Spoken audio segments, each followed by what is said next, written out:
আজকে আমরা আলোকীয় যন্ত্র বা অপটিক্যাল ইনস্ট্রুমেন্ট নিয়ে কাজ করব। এটা শুরু করার আগে কতগুলো যে ডেফিনেশন আছে সেই ডেফিনেশন গুলো আমরা আগে ক্লিয়ার করে নিই। কিরকম? প্রথমে আছে বীক্ষণ কোণ বা ভিজুয়াল অ্যাঙ্গেল। এই জিনিসটা এসেছে চোখের উপর বেস করে, অর্থাৎ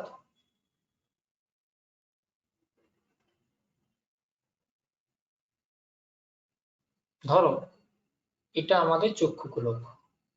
এই চক্ষু গোলকের সামনে একটা লেন্স থাকে, এটা ধরো লেন্স,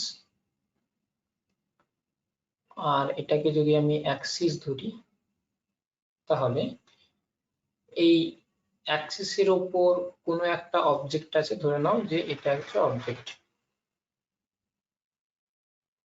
এই অবজেক্টটা চোখের কেন্দ্রে একটা কোণ উৎপন্ন করবে। এখান থেকে রশ্মি এইদিকে যাবে, ফলে চোখের কেন্দ্রে যে কোণ উৎপন্ন করবে সেই কোণকে আমরা বলবো বীক্ষণ কোণ বা ভিজুয়াল অ্যাঙ্গেল। প্রথম প্রশ্ন হচ্ছে যে জিনিসটা কি আমরা জানলাম। দ্বিতীয় প্রশ্ন, বীক্ষণ কোণের গুরুত্বটা কোথায়? সেটা হলো কোনো বস্তুকে আমরা আকারে ছোট বা আকারে বড় বলে মনে করব, মানে একটা নির্দিষ্ট আকারেরই বস্তু, তার কোনো দৈর্ঘ্য বা প্রস্থের কোনো রকম কোনো পরিবর্তন হচ্ছে না, কিন্তু কেবলমাত্র তার দূরত্বের পরিবর্তনের জন্য আকার বা আকৃতির পরিবর্তন হয়। কারণ কি, আমাদের কাছে কোনো বস্তু একটা নির্দিষ্ট আকারেরই কোনো বস্তুর সেটার আকারের পরিবর্তন যদি করতে চাই তাহলে আমরা চেষ্টা করব যে তার বীক্ষণ কোণের পরিবর্তন। যদি একই আকারের বস্তুর বীক্ষণ কোণের মান যদি বড় হয় তাহলে সেক্ষেত্রে বস্তুটাকে বড় বলে মনে হয়, বীক্ষণ কোণের মান যদি ছোট হয় তাহলে সেক্ষেত্রে বস্তুটাকে আকারে ছোট বলে মনে হয়। যেমন ধরো এই যে বস্তুটা আছে, এই বস্তুটাকে যদি আমি এক্সটেন্ড করে নিই, মানে সামনের দিকে একটু সরিয়ে নিই, ধরো এরকম একটা জায়গায় সরিয়ে নিলাম, তাহলে এখান থেকে যখন রশ্মিটা চোখে পৌঁছাবে সেই রশ্মিটা লক্ষ্য করো একটা ছোট্ট কোণ তৈরি করছে। এই কোণটা যদি θ1 হয় তাহলে বর্তমানে দেখা যাচ্ছে কি না θ1 লেস দেন θ, কিন্তু দুজনের দৈর্ঘ্যটা একই। ঠিক, তাহলে এক্ষেত্রে কি মনে হবে যে এই বস্তুটা যেটা একই আকারের ছিল সেটাকে ছোট বলে মনে হবে, কারণ আমাদের কোন রশ্মি রেটিনায় যতটা অঞ্চল জুড়ে পড়বে সেই অনুযায়ী আমাদের আকার নির্ণীত হয়। ফলে যত বেশি অঞ্চল জুড়ে আলোক রশ্মি রেটিনায় গিয়ে পড়বে তখন আমাদের বস্তুর আকারটাকে বড় বলে মনে হবে। তাহলে এই হলো প্রথম কনসেপ্ট, সেটা হচ্ছে তোমার বীক্ষণ কোণ বা ভিজুয়াল অ্যাঙ্গেল। তাহলে এই থিটা কোণের উপর নির্ভর করে যাচ্ছে কোনো কিছুর আকার ছোট বা বড় করে দেখার। এরপর আসি, সাধারণত মানুষ 25 সেন্টিমিটার এর সমান বা 25 সেন্টিমিটারের থেকে দূরে কোনো বস্তু যদি থাকে তাহলে খালি চোখে সেটাকে স্পষ্টভাবে দেখতে পায়। কিন্তু যদি ওই বস্তুটা বা কোনো লেখা যদি 25 সেন্টিমিটারের মধ্যে থাকে তাহলে কি হবে, আমাদের পড়তে অসুবিধা হবে বা দেখতে অসুবিধা হবে, চোখের উপর স্ট্রেস পড়বে। তাই আমরা একটা কথা বলে থাকি, সেটা হচ্ছে যে মানুষের দর্শনের ক্ষেত্রে সর্বনিম্ন দূরত্ব সেটাকে আমরা ক্যাপিটাল ডি দ্বারা প্রকাশ করি, D is equals two 25 centimetre. এই দুটো কনসেপ্ট মাথায় রাখবো। এরপরে যে কনসেপ্টটা সেটা হচ্ছে তোমার বীক্ষণ যন্ত্র। সমস্যাটা হচ্ছে যে চোখের ক্ষেত্রে এই যে বীক্ষণ কোণের পরিমাণটা একটা নির্দিষ্ট থাকে, সেটাকে আমরা বাড়াতে বা কমাতে পারবো না।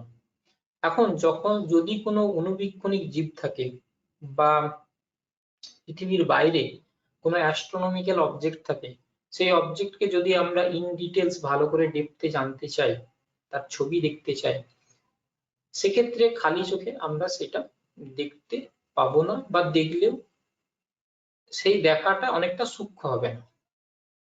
সেই জন্য আমরা করি কি, বীক্ষণ যন্ত্র ব্যবহার করি। তো বীক্ষণ যন্ত্র দু রকমের হয়, একটা হচ্ছে তোমার অণুবীক্ষণ যন্ত্র বা মাইক্রোস্কোপ, আরেকটা হচ্ছে তোমার দূরবীক্ষণ যন্ত্র বা টেলিস্কোপ।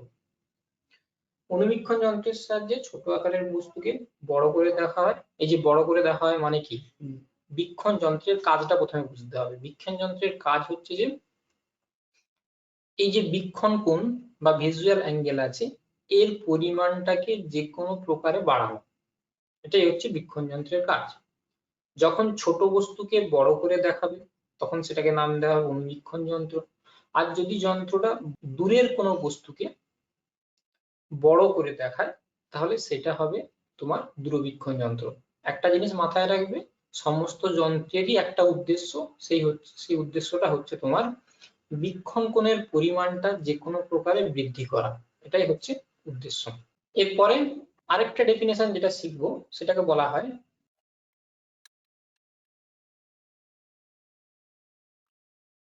কৌণিক বিবর্ধন বা ম্যাগনিফাইং পাওয়ার। বীক্ষণ যন্ত্রকে টার্গেট রেখে এই ডেফিনেশনটা তৈরি করা হয়েছে। কিরকম, যদি অণুবীক্ষণ যন্ত্র হয় তাহলে তার ম্যাগনিফাইং পাওয়ারকে আমরা লিখবো এরকম ভাবে, m is equals to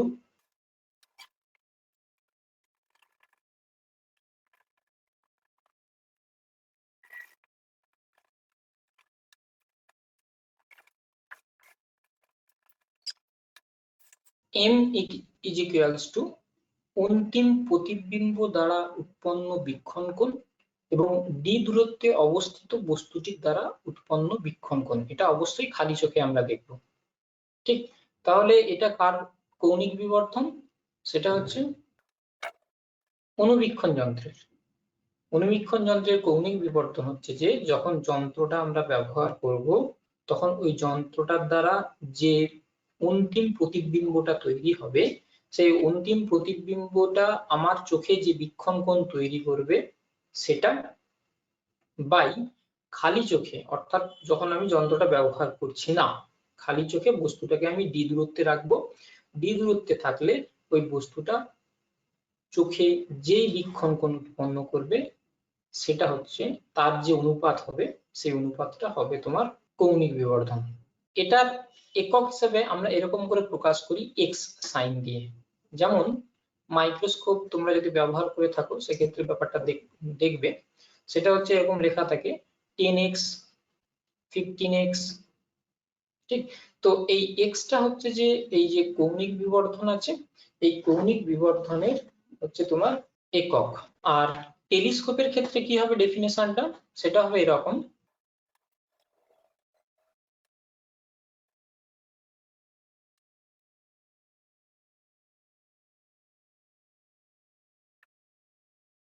অন্তিম প্রতিবিম্ব দ্বারা উৎপন্ন কোণ, অর্থাৎ টেলিস্কোপটা যখন ব্যবহার করব সেই টেলিস্কোপটা ব্যবহার করার পর টেলিস্কোপের দ্বারা যে অন্তিম প্রতিবিম্ব তৈরি হবে সেই অন্তিম প্রতিবিম্বটা যে বীক্ষণ কোণ তৈরি করবে সেটা বাই খালি চোখে বস্তু দ্বারা উৎপন্ন বীক্ষণ কোণ। অর্থাৎ যখন টেলিস্কোপটা ব্যবহার করব না তখন ওই বস্তুটা চোখে যে বীক্ষণ কোণ উৎপন্ন করবে তার অনুপাতটাকে আমরা বলবো তোমার কৌণিক বিবর্ধন বা ম্যাগনিফাইং পাওয়ার। কার না, টেলিস্কোপের। এটা তাহলে দাঁড়ালো দূরবীক্ষণ যন্ত্রের কৌণিক বিবর্ধন। এখন তাহলে প্রথমে আসি অণুবীক্ষণ যন্ত্রের একদম সরলতম একটা আকার, সেটা হলো তোমার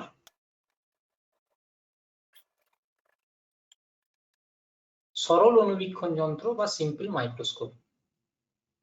এটা কি না, কেবলমাত্র একটা লেন্স ব্যবহার করেই আমরা এই যন্ত্রটা তৈরি করি। লেন্স বলতে উত্তল লেন্স। কিছু কিছু কন্ডিশন এখানে লিখতে হবে। প্রথম কন্ডিশন কি, প্রথম কন্ডিশন হচ্ছে যে বস্তুকে অবশ্যই আলোক কেন্দ্র এবং ফোকাস এর মাঝখানে থাকতে হবে, ঠিক। আর আমরা কি জানি যে আলোক কেন্দ্র এবং ফোকাসের মাঝখানে যদি কোনো বস্তু রাখা হয় তাহলে তার প্রতিবিম্বটা তৈরি হয় অসৎ এবং সোজা। তাহলে এর প্রতিবিম্বটা কিরকম করে তৈরি হবে সেটা আমরা ছবির মাধ্যমে দেখে নেব। এখান থেকে একটা রশ্মি আলোক কেন্দ্র দিয়ে যাচ্ছে সরাসরি,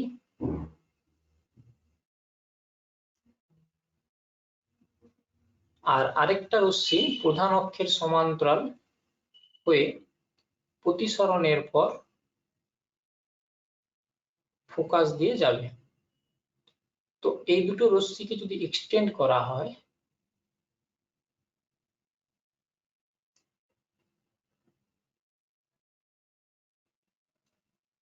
যে বিন্দু থেকে আসছে বলে মনে হবে সেই বিন্দুটাই হবে প্রতিবিম্ব।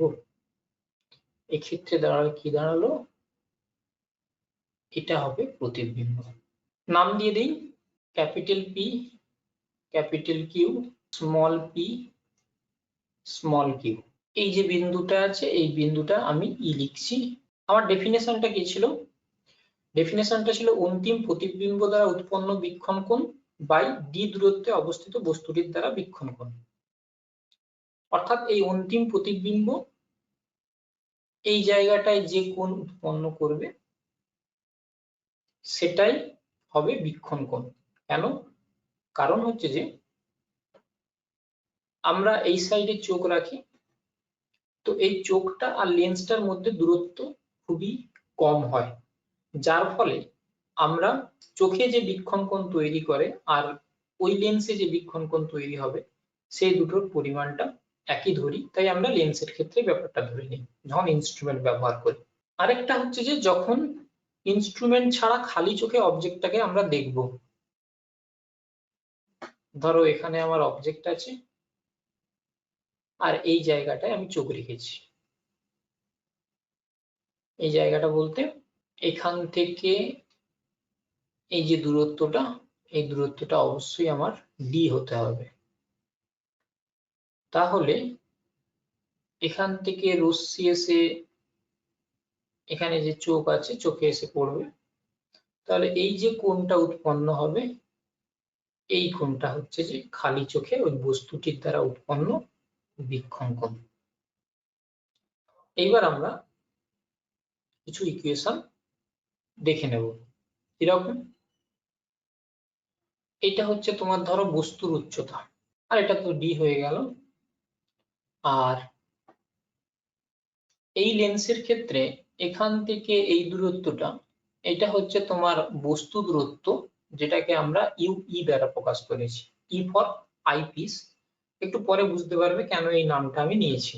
এখন এখানে দেখো আমরা বলতে পারি tan θ0 is equals to লম্ব বাই ভূমি মানে h by d almost is equals to θ0 যদি থিটার মান বা θ0 এর মান খুবই ক্ষুদ্র হয়। এখানে আমরা যা কিছু করছি সমস্ত ক্ষেত্রেই θ0 এর মানটা খুবই ক্ষুদ্র নিয়ে নিয়েছি।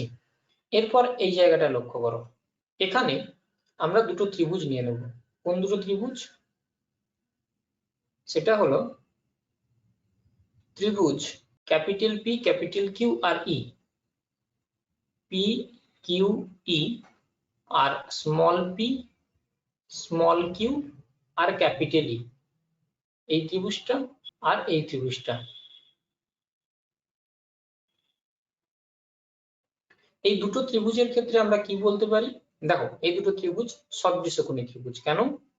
এই দুটো ত্রিভুজের ক্ষেত্রে দেখো এই কোণটা একই, এটা লম্ব তার মানে এটাও লম্ব,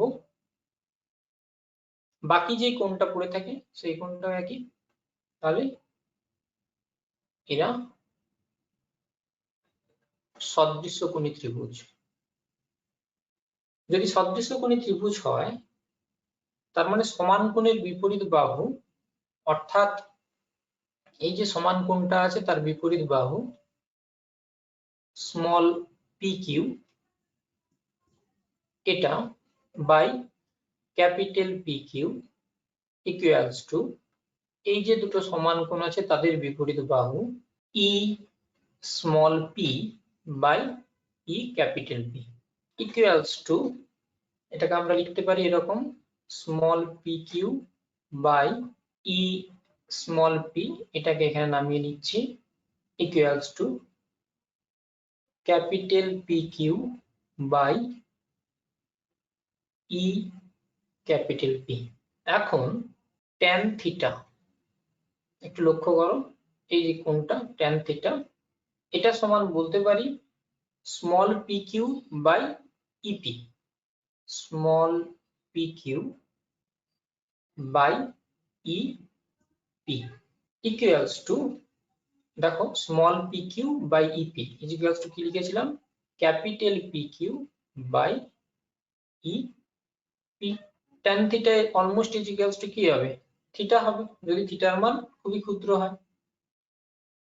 এবার capital P Q, capital P Q, এই যে ক্যাপিটাল পি কিউ, এই ক্যাপিটাল পি কিউটা কি, ক্যাপিটাল পি কিউটা হচ্ছে যে তোমার বস্তুর উচ্চতা ছিল এইচ, তাহলে এটা লিখে নেই H by EP, capital E capital P, মানে এটা কি হচ্ছে বস্তু দূরত্ব, মানে ইউ ইন্টু ই।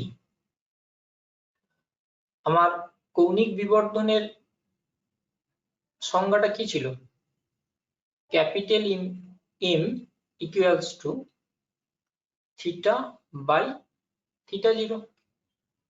তাহলে আমি থিটা এবং থিটা জিরোর মানটা বসিয়ে নেই, থিটা এটা হলো এইচ বাই ইউই আর theta zero H by D, তাহলে এইচ এইচ কেটে গেল, ইকুয়ালস টু হলো ডি বাই ইউই। কৌণিক বিবর্ধনের পরিমাণটা কি পেলাম, ডি বাই ইউই। তাহলে এটা হলো প্রথম সূত্র, তোমাদের মনে রাখতে হবে। এর পরের কনসেপ্ট যেটা এখান থেকে আমরা ডিরাইভ করব সেটা কি,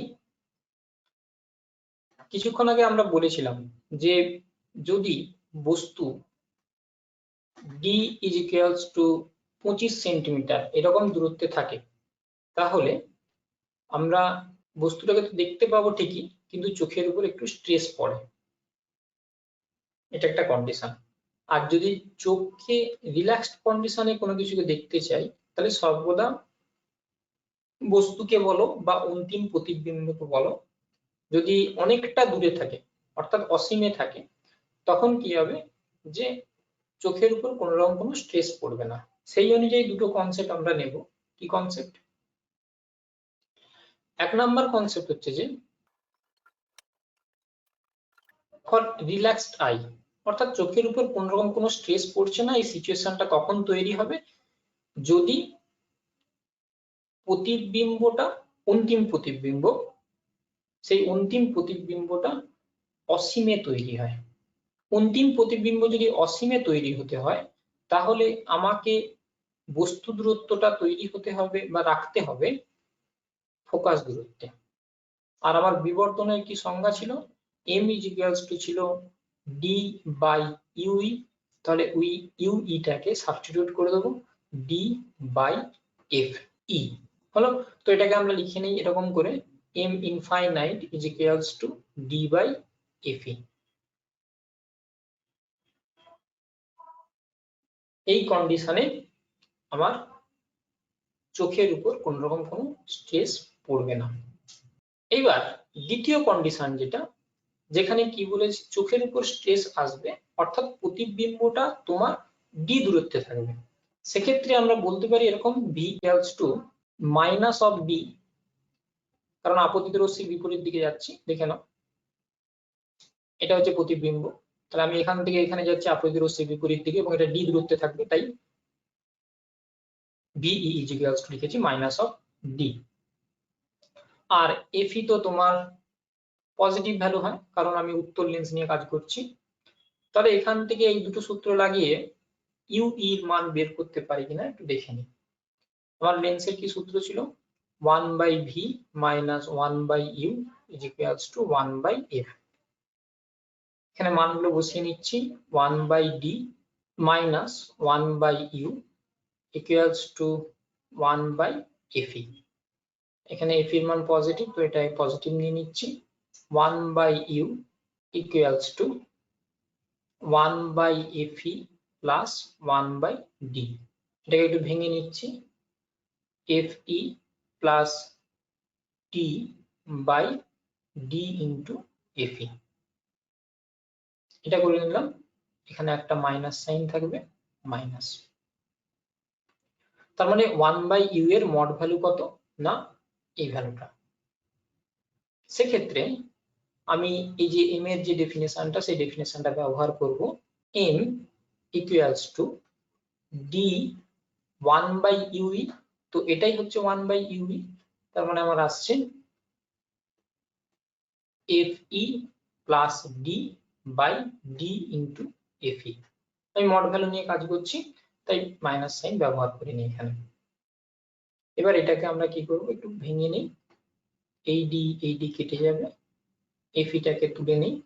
1 plus D by F M is equals to, এটা দাঁড়ালো তোমার যখন প্রতিবিম্ব ডি দূরত্বে থাকবে। মনে রাখবে কি করে, প্রথমে এই ডি বাই ইউই এটা মনে রাখতে হবে। তারপর অসীমে যদি থাকে তাহলে এফি দিয়ে সাবস্টিটিউট করে দেবে। আর যদি ডি দূরত্বে থাকে প্রতিবিম্ব, অন্তিম প্রতিবিম্ব, তার সেক্ষেত্রে 1 প্লাস ডি বাই এফি 1 যোগ একটা করতে হবে। এরকম করে মনে রাখতে পারো। এটাই হলো তোমার সরল অনুবীক্ষণ যন্ত্রের কনসেপ্ট। এরপরে আসি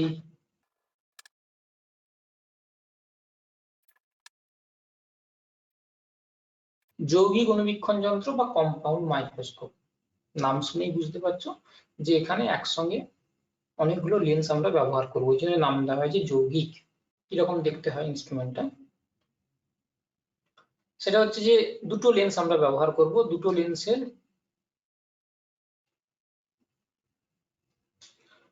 প্রধান অক্ষটা একটা অপরটার উপর যেন উপরিপাতিত হয়। একটা লেন্স ধরো এরকম একটা জায়গায় আছে, আচ্ছা। দ্বিতীয় লেন্স আঁকার আগে কিরকম করে এখানে স্টেপ ফলো করছি সেটা একটু লক্ষ্য করবে।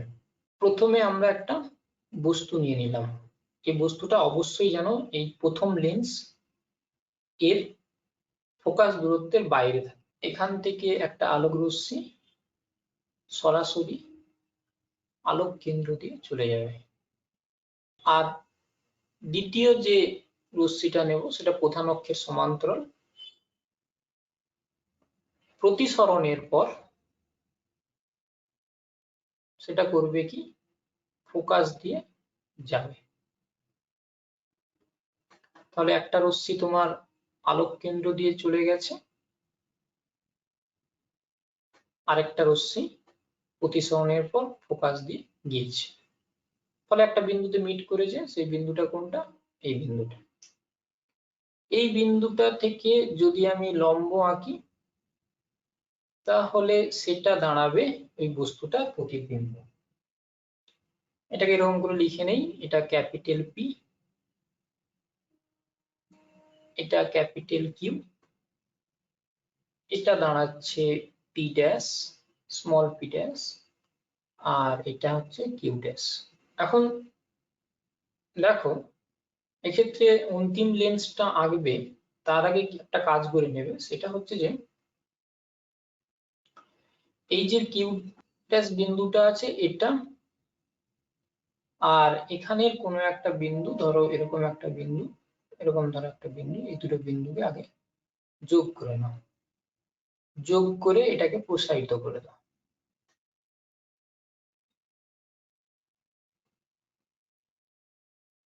এরকম করে। এরপর করবে কি, যে বিন্দুতে এই রশ্মিটা মিট করেছে সেই জায়গাটা একটা লম্ব আঁকো।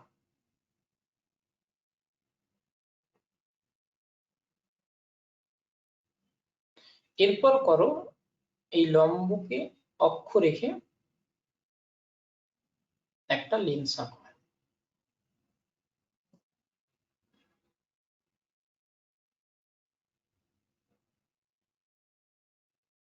এই হলো। তাহলে এই যে দুটো রশ্মি যারা প্রতিসৃত হচ্ছিল, এই যে প্রতিসৃত রশ্মিটা আছে এটা এই লেন্সের দ্বারা কি হবে, প্রতিসৃত হবে। এটাকে এক্সটেন্ড করো, কোনো একটা জায়গায় গিয়ে মিলিত হবে, এরকম একটা জায়গায়। এখনো পর্যন্ত আরেকটা রশ্মি নেইনি, তো আরেকটা যে রশ্মি আছে সেই রশ্মিটাকে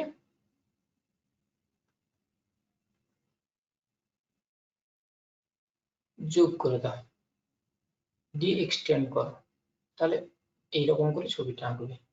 এবং এখানে যদি চোখ রাখি তাহলে এখান থেকে আসছে বলে মনে হবে, এটাই হচ্ছে তোমার অন্তিম প্রতিবিম্ব। এখান থেকে তুমি অক্ষের উপর লম্ব এঁকে দাও, এই যে লম্বটা দাঁড়াবে এটাই হবে তোমার অন্তিম প্রতিবিম্ব। এবং এর নাম দিয়ে দিই, এটার নাম দেই স্মল কিউ এবং এটা স্মল পি। এই বিন্দুটা স্মল পি আর এটা হচ্ছে তোমার ক্যাপিটাল পি, এটা একটু মাথায় রাখবে। এরপরে কতগুলো ডেফিনেশন আছে। ডেফিনেশন কি, চোখের কাছে যে লেন্সটা ব্যবহার করি সেই লেন্সটা একটা নাম দিই, সেটাকে আমরা বলি আইপিস। আর বস্তুর কাছে বা অবজেক্টের কাছে যে লেন্সটা ব্যবহার করা হয় সেটাকে আমরা নাম দিই অবজেক্টিভ। সেই জন্য এই যে পয়েন্টটা আছে এই পয়েন্টটাকে আমরা নাম দিয়ে দিই ই, আইপিস থেকে এসেছে। এই জন্য দেখো এখানেও আমরা ব্যবহার করেছি এই যে এই জায়গাটা ই, চোখের সামনে আছে এই বস্তু এই লেন্সটা, সেই জন্য। এরপর প্রমাণে আসা যাক, তার আগে একটুখানি আমরা দেখে নিই। এটা হচ্ছে তোমার বস্তু দূরত্ব, ইউ ও ফর অবজেক্টিভ। এটা হচ্ছে তোমার প্রতিবিম্ব দূরত্ব, ভি ও ফর অবজেক্টিভ। আচ্ছা, আইপিস এর ক্ষেত্রে এটা হবে তোমার বস্তু দূরত্ব ইউই, আর এই পুরোটা হবে তোমার প্রতিবিম্ব দূরত্ব এখান থেকে এখান পর্যন্ত, ডিই হবে। এখন দুটো ত্রিভুজ নিয়ে নাও, দুটো ত্রিভুজ কি কি, ত্রিভুজ small P E small Q আর ত্রিভুজ P dash E Q dash. এই যে এই ত্রিভুজটা আর এই বড় ত্রিভুজটা, এই বড় ত্রিভুজের ক্ষেত্রে দেখো এই কোণটা, এই কোণটার নাম দিয়ে দিচ্ছি থিটা, দুজনের ক্ষেত্রে একই কোণ। এই কোণটা লম্ব, এইটাও লম্ব, বাকি যে কোণটা পড়ে থাকে তাহলে একই হয়ে যাবে, অর্থাৎ এরা সদৃশকোণী। যদি সদৃশকোণী হয় সেক্ষেত্রে আমরা লিখতে পারি এই যে থিটা কোণ আছে সমান কোণ, এর বিপরীত বাহু স্মল পি কিউ, এই যে স্মল পি মানে এটা Q by P dash Q dash, এই যে P dash Q dash equals to small P E, এখান থেকে এই দূরত্বটা by P dash E.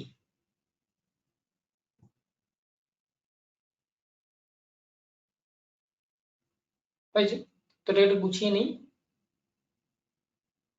Small P small Q by P into E equals to P dash Q dash by P dash into E. এরপর আমরা আসি tan theta definition. Tan theta almost is equal to theta equals to tan theta, মানে আমি বলতে পারি অন্তিম প্রতিবিম্ব P Q by EP. Small pq by pe equals to pq by p সমান কি বলেছিলাম, p dash q dash by p dash e হয়েছে। p ড্যাশ e এটাকে আমরা কি ধরেছি, ue, তো এটা বসিয়ে নেই, p dash q dash by ue হলো। আর এই যে আগে tan থিটা সমান কি বলেছিলাম, h বাই d, আগে অলরেডি আমরা দেখিয়ে নিয়েছি যে tan theta 0 equals to h by d, বস্তু দ্বারা উৎপন্ন বীক্ষণ কোণ ছিল থিটা 0। তাহলে আমার বিবর্ধন, কৌণিক বিবর্ধনের যে ডেফিনেশনটা ছিল সেটা ছিল এরকম, থিটা বাই থিটা 0, তাহলে থিটার মান বসিয়ে নিচ্ছি p dash q dash by ue by theta not মানে h by d, h by d। তো এই ছবিতে কি হচ্ছে, এটা হচ্ছে তোমার h, এই যে উচ্চতাটা, আর p ড্যাশ q ড্যাশ এটাকে আমি h ড্যাশ যদি বলি কোনো সমস্যা নেই, হলো। তো p ড্যাশ q ড্যাশ কে h dash by h into d by ue। h dash একটু ভালো করে লক্ষ্য করো তো, অবজেক্টিভ এই লেন্সের দ্বারা প্রতিবিম্বের উচ্চতা হচ্ছে h ড্যাশ আর বস্তুর উচ্চতা হচ্ছে যে তোমার h। তাহলে এই লেন্সের ক্ষেত্রে প্রতিবিম্বের উচ্চতা বাই বস্তুর উচ্চতা মানে ওই লেন্সটার বিবর্ধন mo into d by ue। বিবর্ধনের সংজ্ঞা আমরা জানি, সেটা কি ছিল, বিবর্ধনের সমীকরণটা কি ছিল, যে প্রতিবিম্ব দূরত্ব বাই বস্তু দূরত্ব, অর্থাৎ এটাকে আমরা লিখতে পারি v of o for objective, u of o into d by ue। এটা মনে রাখতে হবে। এরপর আগের মতোই দুটো condition for relaxed eye. Relaxed eye এর ক্ষেত্রে আমরা কি বলেছিলাম, চোখের উপর স্ট্রেস পড়বে না, এরকম সিচুয়েশনটা হচ্ছে যে যদি অন্তিম প্রতিবিম্বটা তোমার অসীমে থাকে। অন্তিম প্রতিবিম্ব যদি অসীমে থাকে তাহলে বস্তু দূরত্বকে অবশ্যই ফোকাস দূরত্বে থাকতে হবে। আমার এম এর ডেফিনেশনটা ছিল এরকম, VO by UO into D by UE. তাহলে VO by UO into D by ইউইর জায়গায় আমরা এফি দিয়ে সাবস্টিটিউট করে দেবো, এটা হয়ে যাবে ইনফাইনাইট, এরকম করে ডিফাইন করব, M infinite is equals to এটা। এইবার একটা জিনিস লক্ষ্য করো, সেটা হচ্ছে যে আমরা যদি অণুবীক্ষণ যন্ত্রের দৈর্ঘ্য এই কথাটা বলে থাকি, তাহলে সেটা হলো এই অবজেক্টিভ লেন্সটা থেকে আইপিস এই দূরত্বটা, এটাকে আমরা বলি অণুবীক্ষণ যন্ত্রের দৈর্ঘ্য এল। একটু ভালো করে লক্ষ্য করো তো এই ছবিটা, এই যে এল যে দৈর্ঘ্যটা আছে, এই দৈর্ঘ্যটা ভিও অর্থাৎ অবজেক্টিভের দ্বারা যে প্রতিবিম্ব দূরত্ব, আর ইউই আইপিসের দ্বারা যে বস্তু দূরত্ব, এই দুটো যোগফলের সঙ্গে সমান, অর্থাৎ এল কে আমরা লিখতে পারি এরকম, L is equals to VO plus UE. এটাকে আমরা ব্যবহার করব কি ক্ষেত্রে, না ওই অণুবীক্ষণ যন্ত্রের দৈর্ঘ্য নির্ণয়ের ক্ষেত্রে। আমার ডেফিনেশনটা হলো কি তাহলে, L is equals to VO plus UE. বর্তমানে একটু লক্ষ্য করো যে ইউইটা এফ এর সঙ্গে সমান হয়ে গেছে, সেক্ষেত্রে আমরা দৈর্ঘ্যটা যেটা পাবো সেটাকে এল ইনফাইনাইট দ্বারা প্রকাশ করব, V zero plus F E. হলো, তাহলে এটা হয়ে গেল তোমার অণুবীক্ষণ যন্ত্রটার দৈর্ঘ্য। এরপর দ্বিতীয় কন্ডিশনে আসি, সেটা কি ছিল, যখন তোমার প্রতিবিম্বটা, অন্তিম প্রতিবিম্বটা সেটা তৈরি হবে কিসে, না 25 সেন্টিমিটার বা ডি দূরত্বে, এবং যেহেতু অপোজিট দিকে আছে, আপতিত রশ্মির বিপরীত দিকে, তাই মাইনাস সাইন ব্যবহার করছি। আর এই লেন্সটা লক্ষ্য করো, উত্তর লেন্সের ক্ষেত্রে ফোকাস দূরত্ব এফই, এটা পজিটিভ হবে। আমরা লেন্সের যে সূত্র আছে সেই সূত্রটা ব্যবহার করছি, 1/v - 1/u is equals two 1/f। 1/b মানে এখানে দাঁড়াবে 1/d মাইনাস 1/u, ইউটা জানি না তাই কোনো সাইন ব্যবহার করিনি, ইকুয়ালস টু 1/fe, অর্থাৎ 1/u ইজ ইকুয়ালস টু দাঁড়াচ্ছে মাইনাস, সরাসরি লিখছি, fe plus d by fe into d। এই ইউই, এটাকে ইউই বলতে পারি, কোনো সমস্যা নেই। এই ইউই এর পরিমাণটা এই ইউই এর সঙ্গে সমান। সেই অবস্থায় তাহলে কৌণিক বিবর্ধন কি হবে, m ক্যাপিটাল ডি দ্বারা প্রকাশ করি, ভিও বাই ইউও যেমন আছে তেমন, ইন্টু ডি বাই ইউই, 1/ইউই সমান এটা লিখে নেই, সেটা হচ্ছে fe plus D by fe into D.